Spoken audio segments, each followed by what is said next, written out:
Kia ora, I'm David Chaston with 98.9, brought to you by interest.co.nz. This week, get everything you need to know in 90 seconds at 9 o'clock. With news, all eyes will be on China this week, especially its financial markets, as it returns from a week-long holiday.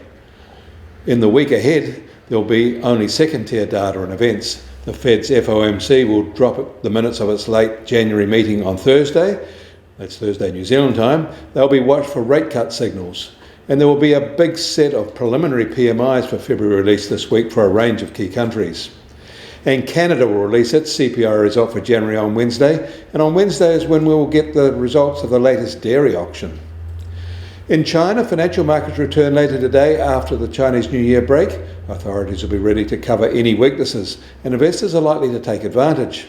The Beijing put is going to save many investors. But it might work out for Beijing, who seem to be engineering a substantial rise in the proportion of SOE control of overall GDP.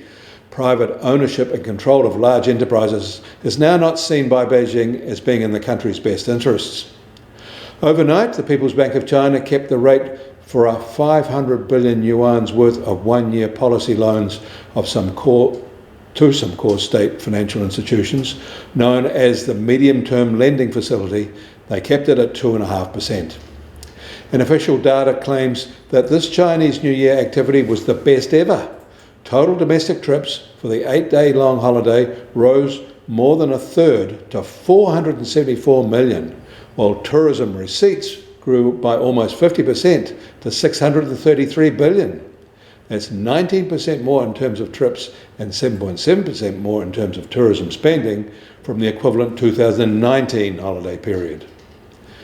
And Singapore's exports rose notably in January from December and were up almost 70% from a year ago.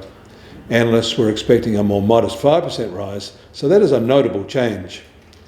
We should also note that it is another long holiday weekend in the US.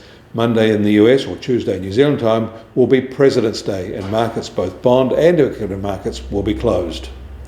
The US Treasury 10-year yield starts today at 4.28% and down 2 basis points from Saturday.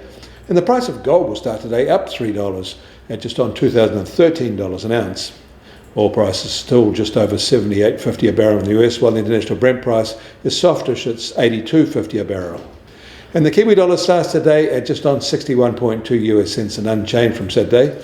Against the Aussie, we're marginally firmer at 93.8 Australian cents. Against the euro, we're still at 57.8 euro cents. That all means our trade-weighted index starts today at just on 70.7 and little changed. And you get more news affecting the economy in New Zealand from interest.co.nz. Kia ora, I'm David Chaston, and we'll do this again tomorrow.